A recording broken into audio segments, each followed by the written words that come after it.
আল্লাহ সুবহানাহু ওয়া তাআলা যে 12টি মাস সৃষ্টি করেছেন তার মধ্যে অন্যতম বা সর্বশ্রেষ্ঠ মাস হচ্ছে এই রমজান মাস।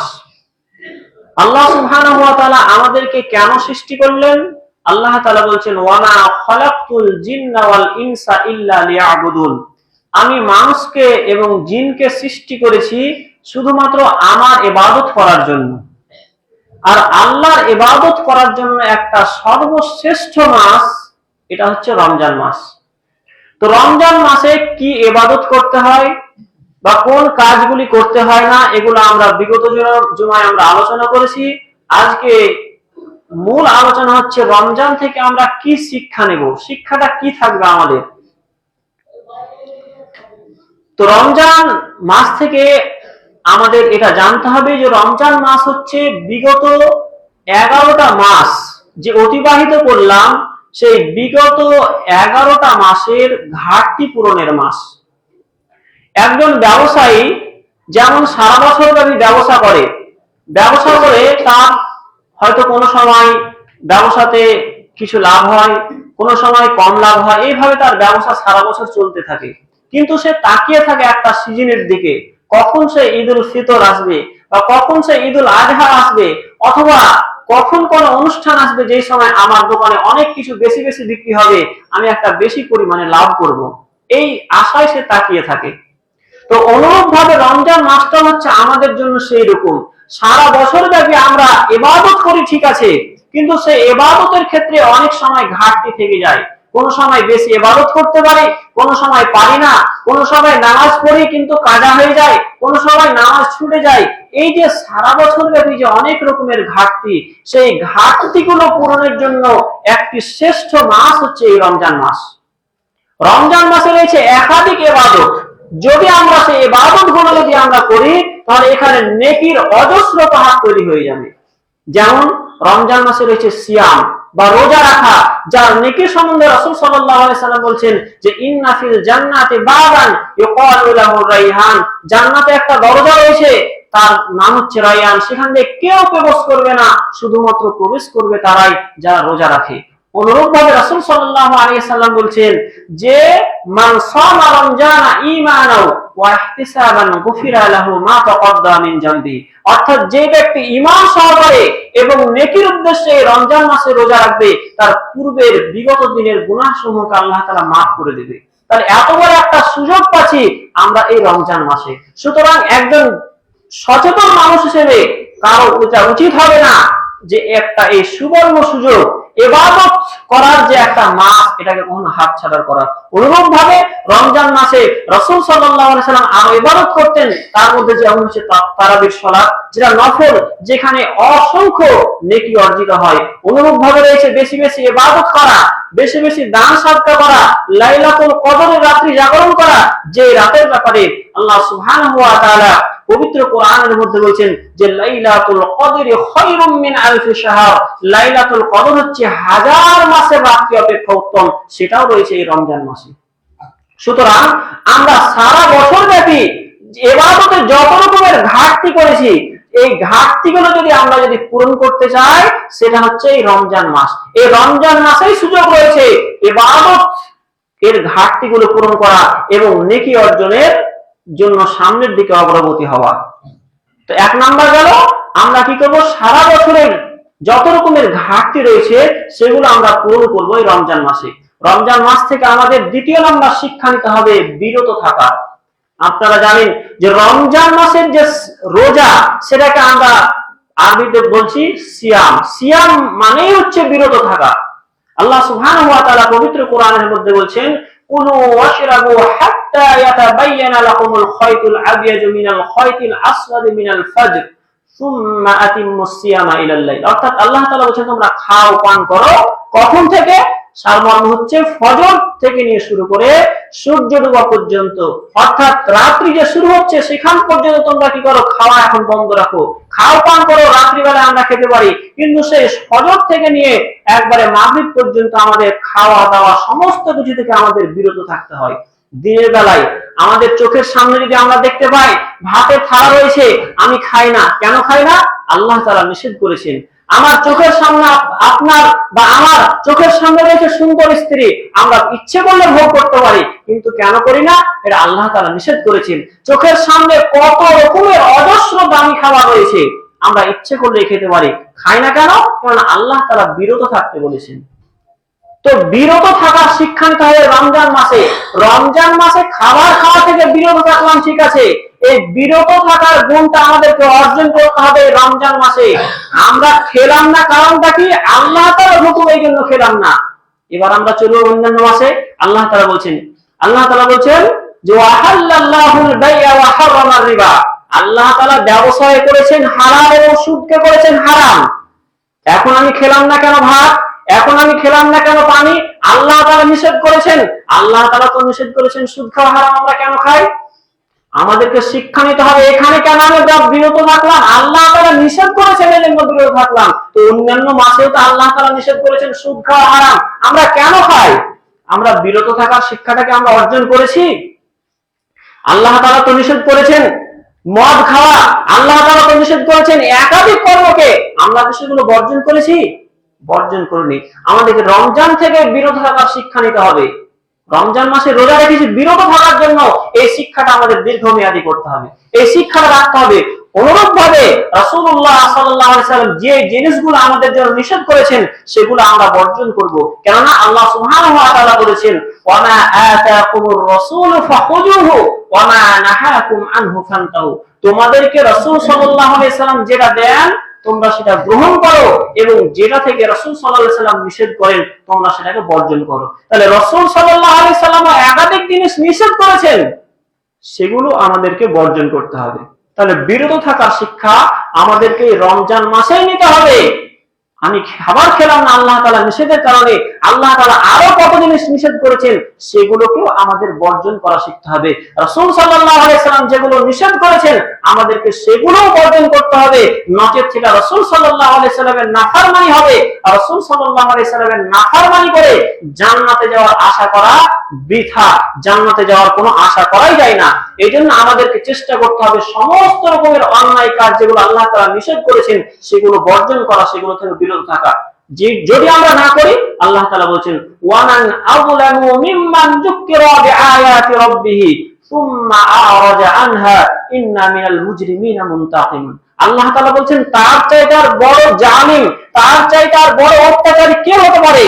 যার সামনে আল্লাহর আয়াত তেলাওয়াত করা হয়, যার সামনে বলা হয় যে এটা হারাম এটা ছেড়ে দাও, যার সামনে বলা হয় ওটা হারাম ওটা ছেড়ে দাও, এইভাবে আয়াত তেলাওয়াত করা হয়, সুম্মা আরাজা আনহা, অতঃপর সেই ব্যক্তি সেই আয়াত থেকে মুখ ফিরিয়ে নেয়। আল্লাহ তাআলা বলেন এই সমস্ত জালিমদের জন্য, এই সমস্ত মুজরিমদের জন্য আমি প্রস্তুত করে রেখেছি কঠিন আযাব। সুতরাং আমাদেরকে বিরত থাকার শিক্ষাটা এখন নিতে হবে। যদি আমরা আল্লাহর হুকুমকে সারা বছর ব্যাপী পালন না করি, আমাদের জন্য কিন্তু শাস্তি অবধারিত। আল্লাহ সুবহানাহু ওয়া তাআলা পবিত্র কোরআনের মধ্যে বলছেন ওয়া মান ইয়াহকুম বিমা আনজালাল্লাহি ফাউলাইকা হুমুয যালিমুন ওয়া মান ইয়াহকুম বিমা আনজালাল্লাহি ফাউলাইকা হুমুল ফাসিকুন ওয়া মান ইয়াহকুম বিমা আনজালাল্লাহি ফাউলাইকা হুমুল কাফিরুন। আল্লাহ তাআলা একই কথা বলছেন, যারা আল্লাহর বিধিবিধান অনুযায়ী হুকুম পরিচালনা করে না, আল্লাহর যে বিধিবিধান যেগুলো সেগুলো যারা বাস্তবায়ন করে না, আল্লাহ তাআলা কোন জায়গায় বলছেন এরা হচ্ছে জালিম, আল্লাহ তাআলা কোন জায়গায় বলছেন এরা হচ্ছে ফাসিক, আল্লাহ তাআলা কোন জায়গায় বলছেন এরা হচ্ছে কাফির। তাহলে আমাদেরকে চেষ্টা করতে হবে রমজান মাসে যেমন আমরা বিরত থাকছি, অন্যান্য মাসেও যে সমস্ত কাজগুলো আল্লাহ তাআলা হারাম করেছেন, রাসূল সাল্লাল্লাহু আলাইহি ওয়াসাল্লাম নিষেধ করেছেন, সেগুলো থেকে আমাদেরকে বিরত থাকতে হবে।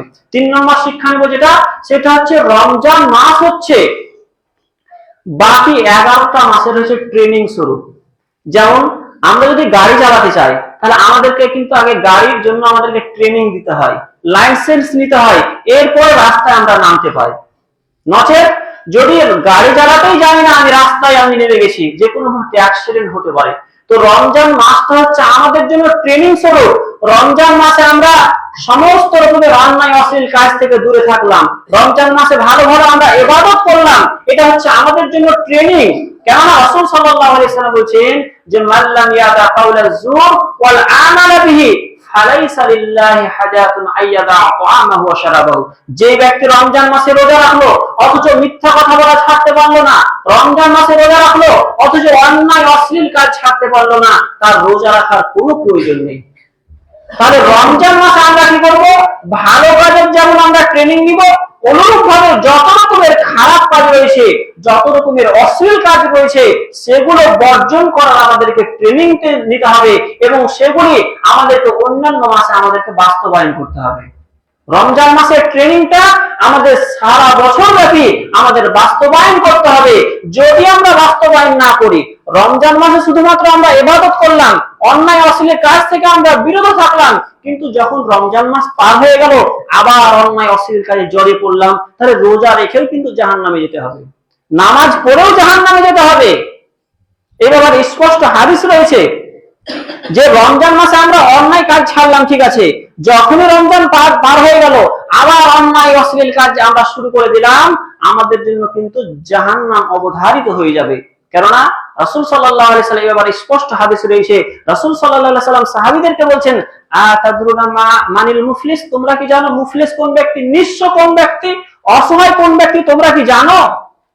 সাহাবায়ে কেরামরা বললেন, হে আল্লাহর রাসূল, মান লা দিরহাম লাহু ওয়ালা মাতা, যার কোনো টাকা নেই, যার কোনো পয়সা নেই, সেই হচ্ছে মুফলিস ব্যক্তি। রাসূল সাল্লাল্লাহু আলাইহি সাল্লাম বললেন, না, এটা নয়। রাসূল সাল্লাল্লাহু আলাইহি সাল্লাম বলছেন যে আমার উম্মতের মধ্যে মুফলিস তো হচ্ছে সেই ব্যক্তি যে মাইয়াতি ইয়াউমাল কিয়ামাতি বিসসালাতিন ওয়া সিয়ামিন ওয়া যাকাতিন, যে ব্যক্তি কিয়ামতের দিন হাজির হবে তার নামাজের নেকি নিয়ে, সে হাজির হবে তার রোজার নেকি নিয়ে। হাদিসে দেখেন রোজার কথা আসছে, রাসূল সাল্লাল্লাহু আলাইহি ওয়াসাল্লাম বলেন সে হাজির হবে নামাজের নেকি নিয়ে, নামাজ পড়েছে তার নেকি পাহাড় সমতুল্য, রোজা রেখেছে পাহাড় সমতুল্য নেকি, সে যাকাত দিয়েছে, এই সমস্ত নেকি নিয়ে হাজির হবে। ওয়ায়াতি কাদ সাতানা হাযা ওয়া কাযাফা হাযা ওয়া আকালা মাল হাযা ওয়া সাফাকা দাম হাযা ওয়া গরাবা হাযা, এইভাবে রাসূল সাল্লাল্লাহু আলাইহি ওয়াসাল্লাম বলছেন অপরদিকে সে কাউকে অন্যায়ভাবে মেরেছে, কাউকে সে গালি দিয়েছে, কারো ধন সম্পদ সে অন্যায়ভাবে ভক্ষণ করে খেয়েছে, কাউকে অন্যায়ভাবে কারো প্রতি জুলুম করেছে,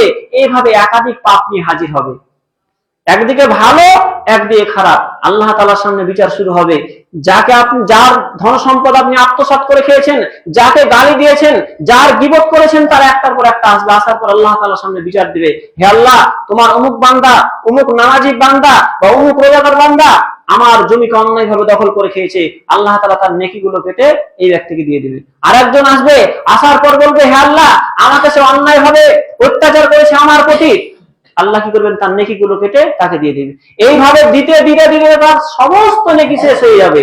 এক সময় দেখা যাবে এখনো আসতে আছে আসামি, আল্লাহ তাআলা বলবেন যে, আল্লাহ তাআলাকে বিচার দিবেন, হে আল্লাহ, তোমার অমুক বান্দা এটা করেছে, আল্লাহ তাআলা দেখবেন তার এখন আর নেকি নাই, নেকি শেষ। তখন তার যে পাপগুলো ছিল সেই পাপগুলো তার কাঁধে তুলে দেওয়া হবে এবং তাকে জাহান্নামে নিক্ষেপ করা হবে। সুতরাং রোজা রাখলাম ঠিক আছে, নামাজ পড়লাম ঠিক আছে, যাকাত দিলাম ঠিক আছে, কিন্তু অন্যায় অশ্লীল কাজ যদি আমরা ছাড়তে না পারি, এগুলো করার পরে যদি বিভিন্ন অন্যায় অশ্লীল কাজে যদি আমরা জড়িত থেকে থাকি, তাহলে আমাদের নামাজ রোজা পড়ার পরেও, নামাজ রোজা যাকাত সমস্ত ভালো কাজ করার পরেও কিন্তু এক পর্যায়ে জাহান্নামে যেতে হবে। সুতরাং রমজান মাসে আমরা শিক্ষা নিলাম, রমজান মাসটা আমাদের জন্য ট্রেনিং স্বরূপ, একদিকে যেমন ভালো কাজের ট্রেনিং, অপরদিকে সমস্ত রকমের অন্যায় অশ্লীল কাজ বর্জনের ট্রেনিং। এই ট্রেনিংটা আমাদের বাকি 11 মাস আমাদেরকে বাস্তবায়ন করতে হবে, অন্যায় অশ্লীল কাজ থেকে বিরত থাকতে হবে এবং ভালো কাজ করতে হবে। 4 নম্বর যেটা আমরা চলে যাব শিক্ষা, সেটা হচ্ছে মালের প্রতি যে একটা মহব্বত, সেটা রমজান মাসের মাধ্যমে আমাদেরকে দূরীভূত করতে হবে, রোজার মাধ্যমে দূরীভূত করতে হবে। প্রত্যেকটা মানুষের ধন সম্পদের প্রতি একটা লোভ লালসা রয়েছে, কিন্তু রমজান মাসে আমরা না খেয়ে রয়েছি, আমার চোখের সামনে ভাত রয়েছে, আমি খেতে পাই না, আমি ভাবছি এটা আমার মাল, কিন্তু না, এটা আমার মাল নয়। আমি বাড়ি করেছি, বাড়িতে আমার সুন্দর বউ রয়েছে, আমি ভোগ করতে ভাবছি এটা আমার জিনিস, কিন্তু না, এখন আমি পাবো না, এটা আমার নয়। দুনিয়াতে কোনো কিছুই আমার নয়। রাসূল সাল্লাল্লাহু আলাইহি সাল্লাম বলেছেন যে বানি আদম, আদম সন্তান বলতে থাকে মালি মালি, এটা হচ্ছে আমার মাল, এই বাড়িটা আমার, এই গাড়িটা আমার, ওটা আমার, ওটা আমার, আদম সন্তান বলতেই থাকে। তাকে যদি একটা সোনা ভর্তি যদি মাঠ দিয়ে দেওয়া হয়, সে ভাববে আরেকটাইতে সোনা ভর্তি মাঠ থাকতে খুব ভালো হতো, আবার যদি দিয়ে দেওয়া হয় সে ভাববে আরেকটা থাকলে ভালো হতো। তো মানুষের পেট কখনোই ভরবে না, ভরবে শুধুমাত্র যখন তার মৃত্যু হবে, তখন কবরের মাটি যতক্ষণ পর্যন্ত না পড়বে ততক্ষণ মানুষের পেট ভরবে না। তো রমজান মাসে আমরা না খেয়ে থাকছি, আমার চোখের সামনে কত শত মাল রয়েছে, কিন্তু আমরা ভোগ করতে পারছি না। আমাদেরকে এটা শিক্ষা নিতে হবে, দুনিয়ার মালগুলো আমাদের নয়। আজকে যদি আমরা মরে যাই, আমাদের মালের ওয়ারিশ হবে আমাদের সন্তানেরা, সন্তানরা যদি মরে যায় তার সন্তানেরা, এইভাবে কোনোটাই আমার মাল নয়। আমি যেটা খেয়েছি এটা হচ্ছে আমার মাল, যেটা আমি পরিধান করে নষ্ট করে দিয়েছি এটা হচ্ছে আমার মাল, আর যেটা আমি দান সাদকা করেছি এটা হচ্ছে আমার মাল। বাকিগুলো দুনিয়াতে বাড়ি গাড়ি যা করেছি এটা একটাও আমার নয়। একদিন আমাদেরকে রেখে বিদায় নিতে হবে দুনিয়া থেকে। তো মালের প্রতি যে একটা মহব্বত, এই রমজান, এই রোজা রাখার পরে এটা আমাদেরকে শিক্ষা নিতে হবে যে মালটা এখন আমার নয়। এই জন্য রাসূল সাল্লাল্লাহু আলাইহি সাল্লাম বলছেন যে দুনিয়ার কতটা মূল্য, যে দুনিয়া নিয়ে মানুষ এতটা ব্যস্ত থাকে, যে দুনিয়া নিয়ে মানুষ এতটা লোভ লালসায় পড়ে গিয়ে হারাম উপায়ে রুজি উপার্জন করে বা হারাম কাজ করে ফেলে, রাসূল সাল্লাল্লাহু আলাইহি সাল্লাম বলছেন যে দুনিয়ার দাম যদি আল্লাহ, রাসূল সাল্লাল্লাহু আলাইহি সাল্লাম বলছেন লাউ কানাতিদ দুনিয়া ইনদাল্লাহি জাবাহা বাউজাতিন মা শাতা কাফিরাম মিনহু সারবাতা মাইন। দুনিয়ার দাম যদি আল্লাহ তাআলার নিকট একটা ছোট্ট মাছি, যে মাছির কোনো মূল্য নাই, সেই মাছির যে ডানা তার তো আরো কোনো মূল্য নাই, তো রাসূল সাল্লাল্লাহু আলাইহি সাল্লাম বলছেন যে এই দুনিয়ার মূল্য যদি আল্লাহ তাআলার নিকট একটা মাছির ডানার সমপরিমাণ হতো, আল্লাহ তাআলা একটা কাফেরকে এক ফোঁটা পানি পান করতে দিতেন না। তাহলে দুনিয়ার দাম আল্লাহ তাআলার নিকট একটা মাছির ডানার সমান নয়, অথচ আমরা দুনিয়া নিয়ে আমরা ব্যস্ত হতে গিয়ে, মাল কামাতে গিয়ে হালাল হারাম সমস্ত সীমা লঙ্ঘন আমরা করে রুজি উপার্জন করছি, যেটা করা উচিত নয়। সুতরাং রমজান থেকে এটা আমাদেরকে শিক্ষা নিতে হবে, ধন সম্পদের প্রতি বা মালের প্রতি বেশি আসক্ত হলে চলবে না। 5 নম্বর যেটা শিক্ষা, সেটা হচ্ছে রমজান আমাদেরকে শিক্ষা দেয় ইখলাসের সঙ্গে ইবাদত করতে। একজন ব্যক্তি যে নামাজ পড়ে সে এই নিয়াত রাখতে পারে যে আমি লোককে দেখানোর জন্য নামাজ পড়ছি। যে হজ করে সে এই নিয়াত রাখতে পারে অন্তরে যে লোকে আমাকে হাজি বলবে, লোক আমাকে দেখবে যে অমুক ব্যক্তি হজ করতে গেছে। এই যে একটা নাম কামানোর একটা উদ্দেশ্য থাকে। কিন্তু রোজার ক্ষেত্রে সেটা ভিন্ন। রোজার ক্ষেত্রে আমি ইচ্ছে করলে ঘরে বসে বসে লুকিয়ে লুকিয়ে আমি জল খেতে পারি, খাবার খেতে পারি, কিন্তু খাই না কেন? আমার এটা বিশ্বাস যে আল্লাহ তাআলা দেখতে পাচ্ছে, আমি আল্লাহ তাআলার জন্য রোজা রেখেছি, আমি কেন এই জিনিস খেতে যাব? এই যে একটা বিশ্বাস, আল্লাহর জন্য আমি কি করেছি? রোজা রেখেছি, সুতরাং কোনো জিনিস খাবো না। তো এই যে ইখলাস পূর্ণ যে ইবাদত আল্লাহর জন্যই আমি করছি, এটা শিক্ষা দিচ্ছে আমার এই রোজা। সুতরাং ইখলাস পূর্ণ ইবাদত করতে শিক্ষা দিচ্ছে আমাদেরকে এই রমজান মাসের এই রোজা। আর ইখলাস পূর্ণ যদি কোনো ইবাদত যদি না হয়, তাহলে সেই ইবাদত আল্লাহ তাআলার দরবারে গ্রহণযোগ্য নয়। এই জন্য রোজা আমাদেরকে শিক্ষা দিচ্ছে যে কোনো ইবাদত ইখলাসের সঙ্গে করতে হবে। নামাজ যেমন আমরা পড়বো আল্লাহ তাআলার সন্তুষ্টির জন্য, রোজা রাখবো আল্লাহ তাআলার সন্তুষ্টির জন্য, দান করব আল্লাহ তাআলার সন্তুষ্টির জন্য। এই জন্য আল্লাহ সুবহানাহু ওয়া তাআলা পবিত্র কোরআনের মধ্যে বলছেন, কুল ইন্নাস সালাতি ওয়া নুসুকি ওয়া মাহইয়ায়া ওয়া মামাতি লিল্লাহি রাব্বিল আলামিন। আল্লাহ তাআলা বলেন, হে নবী আপনি বলে দিন, ইন্নাস সালাতি নিশ্চয় আমার নামাজ, ওয়া নুসুকি আমার কুরবানি, ওয়া মাহইয়ায়া ওয়া মামাতি আমার বেঁচে থাকা, আমার মরে যাওয়া সমস্তটাই হচ্ছে আল্লাহর জন্য। তাহলে আমাদের যে কোনো ইবাদত সেটা হবে একমাত্র আল্লাহ তাআলার সন্তুষ্টির জন্য, যেটা আমাদেরকে শিক্ষা দিচ্ছে এই রমজান মাসের সিয়াম বা রোজা। অনুরূপ ভাবে আমাদেরকে এই রমজান মাসে রোজা শিক্ষা দেয় ধৈর্য ধারণের। যেমন আমরা সারাদিন না খেয়ে আসি, বৈকাল টাইমটাই কেমন হয়, এত পেটে খিদে, অনেক কিছু খেতে ইচ্ছে করে, কিন্তু আমি খাই না কেন? খাই না কারণ আল্লাহ তাআলা আমাদের খেতে বারণ করেছে। এই যে অসহায় একটা অবস্থা, খিদে পেয়েছে অথচ খায় না, আমি ধৈর্য ধারণ করে আসি, না আমি এখন খাবো না, খেলে আমার রোজা ভেঙে যাবে। এই যে ধৈর্য ধারণ, এই ধৈর্য ধারণের শিক্ষাটা দিচ্ছে এই রমজান মাসের রোজা। তো এই ধৈর্যটাকে আমাদের অন্যান্য মাসে অ্যাপ্লাই করতে হবে, অন্যান্য মাসেও কাজে লাগাতে হবে। এখন ধৈর্য ধারণ করলাম রোজার ক্ষেত্রে ঠিক আছে, অন্যান্য সময় যদি আমাদের কোনো বিপদ আপদ চলে আসে সেই ক্ষেত্রেও আমাদেরকে ধৈর্য ধারণ করতে হবে। কেউ একটা কোনো কথা আমার নামে রটিয়ে দিল, আমি একবার রাগান্বিত হয়ে অস্ত্র নিয়ে বেরিয়ে পড়লাম তাকে মারার জন্য, না, এক্ষেত্রে আমাদেরকে ধৈর্য ধারণ করতে হবে। আল্লাহ তাআলা বলেন, ইয়া আইয়ুহাল্লাযীনা আমানু ইসতাঈনু বিস-সাবরি ওয়াস-সালাহ, হে ঈমানদারগণ তোমরা আল্লাহর কাছে সাহায্য চাও, কিসের দ্বারা? ধৈর্যের দ্বারা এবং নামাজের দ্বারা। আল্লাহ তাআলা এর পরের অংশে আল্লাহ তাআলা বলছেন যে ইন্নাল্লাহা মা'আস-সাবিরিন, নিশ্চয় আল্লাহ তাআলা তাদের সঙ্গেই থাকেন যারা ধৈর্য ধারণকারী। তো আমাদের যে কোনো বিপদ আপদে ধৈর্য ধারণ করতে হবে। রাস্তা দিয়ে যাচ্ছেন, হঠাৎ একটা গাড়ির সঙ্গে আপনার টক্কর লাগলো, একটু লেগে গেছে, আপনার খুব রাগ হলো, যেটাকে দুটো থাপ্পড় লাগিয়ে দিই, কেউ আপনার কিছু করতে পারবে না, আপনি ইচ্ছা করলে মারতে পারেন, সেক্ষেত্রে আপনাকে কন্ট্রোল করা শিখতে হবে। সেক্ষেত্রে আপনাকে ধৈর্য ধরতে হবে যে আমি মেরে দিব বিনা কারণে, না, সেও তো ইচ্ছে করে করেনি। সুতরাং এই যে ধৈর্য ধারণ, আপনার রাগ হয়েছে আপনি ধৈর্য ধারণ করবেন, রাগকে কন্ট্রোল করা শিখতে হবে। তো রাসূল সাল্লাল্লাহু আলাইহি সাল্লাম একাধিক হাদিসের মধ্যে বলছেন রাগকে কন্ট্রোল করার ব্যাপারে রাসূল সাল্লাল্লাহু আলাইহি সাল্লাম বলছেন যে সেই ব্যক্তি প্রকৃত বীর নয় যে ব্যক্তি একজনকে লড়াই করে পরাজিত করে দিল, বরং সেই হচ্ছে প্রকৃত বীর যে ব্যক্তি রাগের সময় নিজেকে কন্ট্রোল করলো। রাগের সময় কন্ট্রোল করা শিখতে হবে, ধৈর্য ধারণ করা শিখতে হবে। বিপদ এসেছে, হাওমাও করে কান্না নয়, সেক্ষেত্রে ধৈর্য ধারণ করতে হবে। বিপদ আপদ আসবে, যারা মুমিন বান্দাদেরকে আল্লাহ তাআলা পরীক্ষা করবেন, আল্লাহ তাআলা যুগে যুগে পরীক্ষা করেছেন, আমাদেরকেও পরীক্ষা করবেন, সেক্ষেত্রে ধৈর্য ধারণ করতে হবে। রমজান মাসে যেমন আমরা না খেয়ে থেকেছি, ধৈর্য ধারণ করেছি, এই ধৈর্য ধারণটা আমাদেরকে সদা সর্বদা শিক্ষা নিতে হবে এখান থেকেই। একজন ব্যক্তি আমার নামে কোনো কথা বললো, আর আমি রাগান্বিত হয়ে কোনো একটা সিদ্ধান্ত নেব না, এটা করা উচিত নয়। আল্লাহ তাআলা বলছেন, ইয়া আইয়ুহাল্লাযীনা আমানু ইন জাআকুম ফাসিকুম বিনাবাইন ফাতাবায়ানু, হে ইমানদারগণ, যখন কোনো ফাসিক ব্যক্তি তোমাদের কাছে কোনো খবর নিয়ে আসে, ফাতাবায়ানু, সেটা আগে যাচাই বাছাই করো, আন তুসিবু কওমান বিজাহালাতিন ফাতুসবিহু আলা মা ফাআলতুম নাদিমিন, একটা অজ্ঞ কওমের মতো তোমরা এমন কোনো সিদ্ধান্ত নিয়ে বসো না যে সিদ্ধান্তের কারণে পরবর্তীতে তোমাকে অনুশোচনা করতে হতে পারে। একজন ব্যক্তি আপনাকে এসে বলে দিল যে অমুক ব্যক্তি আপনার ছেলেকে অন্যায় ভাবে মেরেছে, আপনি অস্ত্র নিয়ে বেরো তাকে একবারে মাথা ফাটিয়ে চলে আসলেন, পরক্ষণে দেখছেন যে না, কিছুই হয়নি, মিথ্যা ঘটনা ছিল। আপনি পরবর্তী অনুশোচনা করবেন যে আমি কেন এটা করলাম, কেন আমি আগে কেন ভাবিনি। এই যে ধৈর্য ধারণ, এই শিক্ষাটা আমাদেরকে রমজান মাসের যে রোজা, এখান থেকে নিতে হবে। অনুরূপ ভাবে রমজান মাসের যে সিয়াম, এখান থেকে সহানুভূতির আমাদেরকে শিক্ষা নিতে হবে। সহানুভূতি মানে আপনার পাড়া প্রতিবেশী, গরিব, অসহায়, নিঃস্ব কত মানুষ বসবাস করে, আপনি তো সারা বছর আপনি পেট পূর্ণ করে খেতে পান, কিন্তু আপনার প্রতিবেশী কত কষ্ট করে কখনো খেতে পায়, কখনো খেতে পায় না, এভাবে ঘুমিয়ে যায়।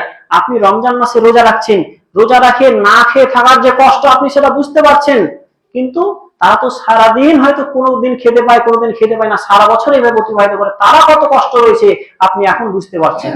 এখন রোজা রেখেছেন, কষ্টটা বুঝতে পারছেন, আপনি তাদের কষ্ট বুঝতে পারেননি, তাহলে তারা কিভাবে কষ্ট করে আপনার সময় কাটাচ্ছে সেটা আপনাকে বোঝার জন্য আল্লাহ তাআলা বলছে তুমি রোজা রাখো, রোজাতে দেখো কতটা কষ্ট হয়। তোমার প্রতিবেশী পেট পূর্ণ করে খেতে পাবে না, ঘুমাবে, আর তুমি পেট পূর্ণ করে ঘুমিয়ে যাবে, তুমি ইমানদার হবে না? এটা প্রকৃত ইমানদারের বৈশিষ্ট্য নয়। বরং রাসূল সাল্লাল্লাহু আলাইহি ওয়াসাল্লাম বলেছেন যে লা ইয়ারহামুল্লাহু মান লা ইয়ারহামুন নাস, আল্লাহ তাআলা তাদের প্রতি রহম করেন না যারা মানুষের প্রতি রহম করে না। আপনার প্রতিবেশী যদি অসহায় হয়, নিঃস্ব হয়, তার খাবারের প্রয়োজন থাকে, একজন প্রতিবেশী হিসেবে অবশ্যই তার দেখভাল করার দায়িত্ব আপনার রয়েছে। প্রতিবেশী অসহায়, সে অসুস্থ, তার টাকা পয়সা নেই, রোগ দেখাতে পারে না, আপনি একজন মাস্টার মানুষ, আপনি চাকরি করেন, 50-60 হাজার টাকা বেতন, আপনি একবারও তার দিকে চোখ তুলে তাকান না, এটা কেন হবে? এটা কেন হবে? তার প্রতি সহানুভূতি, আপনার তো একটা সামাজিক জীব হিসেবে আপনার কোনো একটা দায়িত্ব ছিল, বেশিরভাগ মানুষ এই দায়িত্ব পালন করে না। এর জন্য কি জবাবদিহি হতে হবে না? অবশ্যই জবাবদিহি হতে হবে। যার যেমন অবস্থান, সেই অবস্থান থেকে আল্লাহ তাআলার দরবারে অবশ্যই জবাবদিহি হতে হবে। পাড়া প্রতিবেশী, রাসূল সাল্লাল্লাহু আলাইহি ওয়াসাল্লাম তো হাদিসে স্পষ্ট বলেছেন যে ওই ব্যক্তি প্রকৃত ঈমানদার নয় যে ব্যক্তি নিজে পেট পূর্ণ করে খায় অথচ তার প্রতিবেশী না খেয়ে ঘুমায়, এই ব্যক্তি প্রকৃত ঈমানদার নয়। তো আমাদেরকে সহানুভূতিশীল হতে হবে, যারা অসহায়, যারা নিঃস্ব, যারা এতিম রয়েছে তাদের প্রতি আমাদেরকে সদয় হতে হবে। এই জন্য আল্লাহ তাআলা বলছেন আরাআইতাল্লাযী ইউকাযযিবু বিদ্দীন, তুমি কি তাদেরকে দেখেছো যারা পরকাল দিবসকে মিথ্যা মনে করে, যারা পরকাল দিবসকে মিথ্যা বলে, তাদেরকে জেনেছো, দেখেছো কি? আমরা বলবো না, আমরা কেউ তো পরকালকে মিথ্যা মনে করি না, আমরা সবাই বিশ্বাস করি পরকাল রয়েছে। আল্লাহ তাআলা বলছেন তুমি কি দেখেছো তাদেরকে যারা পরকালকে মিথ্যা করে মনে করে, তারা কারা? আল্লাহ তাআলা বলছেন আরাআইতাল্লাযী ফাযালিকাল্লাযী ইয়াদুল ইয়াতীম, এরা হচ্ছে তারা যারা এতিমদেরকে গলা ধাক্কা দিয়ে বের করে দেয়। এতিম চাইতে এসেছে সাহায্য, গলা ধাক্কা দিয়ে বের করে দিল, কিচ্ছু দিল না, বকাঝকা করলো। ওয়ালা ইয়াহুদ্দু আলা তামিল মিসকিন, যারা মিসকিনদেরকে খাদ্য দান উৎসাহিত করে না, নিজে তো খাদ্য দেয় না, মিসকিনদেরকে কাউকে উদ্বুদ্ধ করে না খাদ্য দিতে হবে বলে। তো সামাজিক যে হিসেবে প্রত্যেকের দায়িত্ব রয়েছে, পাড়া প্রতিবেশী কে কেমন অবস্থায় রয়েছে খোঁজ খবর নেওয়া। ইসলামী জামানায় বিশেষ করে খোলাফায়ে রাশিদিন যারা ছিলেন, তারা রাত্রে বেলায় খোঁজ নিয়ে বেড়াতেন কার কি অবস্থা। আজকে আমরা একজন সামাজিক জীব হিসেবে, সামাজিক মানুষ হিসেবে, একজন দায়বদ্ধ মানুষ হিসেবে আমাদের প্রত্যেকের একটা দায়িত্ব পাড়া প্রতিবেশী কে কেমন অবস্থায় থাকে এগুলো খোঁজ খবর রাখা। অনুরূপ ভাবে রমজানের আরো একটা শিক্ষা আছে, রমজান থেকে আমাদের অনেক শারীরিক উপকার রয়েছে। আমরা হয়তো ভাবি বেশি বেশি খাবো মানে বেশি বেশি অনেক বাঁচবো, কিন্তু না। বেশি বেশি যত খাবেন, যত বেশি খাবেন তত রোগ বাড়া বেশি হবে। বেশি বেশি খাবেন, আপনার পেটের ভুঁড়ি বাড়বে, আপনার দেহে চর্বি জমবে, কোলেস্টেরল বাড়বে, আপনার কার্বোহাইড্রেট পরিমাণ বেশি বাড়বে, আপনার সুগার হবে, যত বেশি খাবেন তত সুগার হবে। বর্তমানে দেখবেন সুগারের পেশেন্ট এত বর্তমানে বেশি কেন? এই যে আমাদের ভাত রুটি লাগবে 3 বেলা, ভাত রুটি আমরা খাই। এই যে ভাত রুটি এসব জিনিসে কার্বোহাইড্রেট প্রচুর পরিমাণে থাকে। তারপরে আপনার চিনি জাতীয় যত রকমের মিষ্টি খাওয়া, এগুলো তো কার্বোহাইড্রেট বেশি পরিমাণে থাকে। আর আমাদের যে যন্ত্র রয়েছে দেহের, সেগুলো তো একটা ক্ষমতা রয়েছে কতটা হজম করতে পারবে। তো কার্বোহাইড্রেট যখন অতিরিক্ত আমরা খেয়ে নিলাম, খালি ভাত আর ভাত, ভাতে আর রুটিতে চিনি জাতীয় খাবারে প্রচুর কার্বোহাইড্রেট থাকে, এগুলো আমরা খেলাম, পেটে গেল, আমাদের প্যানক্রিয়াস থেকে সেই হজম যুক্ত যে রসগুলো সেগুলো ক্ষরণ হলো, ভাঙতে কিছু ভাঙলো, আর যখন অতিরিক্ত খেয়ে নিলাম সেগুলো আর ভাঙতে পারলো না, তখন সেই কার্বোহাইড্রেট রক্ত মিশে গেল, রক্ত পরীক্ষা করতে সুগার ধরা পড়লো।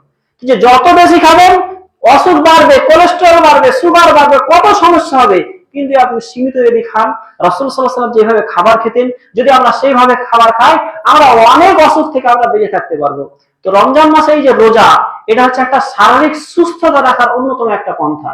বর্তমানে দেখবেন যারা বিশেষ করে সুগারের ট্রিটমেন্ট করেন বিনা ওষুধে, তারা বেশিরভাগ সময় বলেন যে খাবারকে কন্ট্রোল করো, খাবারটা কম খাও, অসুখ ঠিক থাকবে। এমনকি তারা রোজা রাখার পরামর্শ দেন, যে রাসূল সাল্লাল্লাহু আলাইহি ওয়াসাল্লাম যেভাবে কি করতেন, নফল রোজা রাখতেন সারা বছর ব্যাপী, আমরাও যদি সেইভাবে যদি রোজা রাখি, নফল রোজা, তাহলে অবশ্যই অবশ্যই অনেক বালা মুসিবত থেকে, অনেক অসুখ থেকে আমরা বাঁচতে পারবো। এবং রাসূল সাল্লাল্লাহু আলাইহি ওয়াসাল্লাম যে খাদ্য মেনু, খাদ্য যে তালিকা ছিল, সেইভাবে যদি আমরা খাবার খাই, আমাদের তো খাবার অবস্থা কি, যদি কোনো বিয়ে বাড়ি পেয়ে যায় আর ক্ষীর কাশি পেয়ে গেলে তো আরো ভালো, একবারে গলা পূর্ণ করে খাবো, যদি না আবার জল দিয়ে নিচের দিকে নামাবো, খাবার উপরে ঠেসে ঠেসে যতবারই খাবো, খাওয়ার পর ঢেকুর তুলতে যে বমি করে ফেলে দেবো আবার।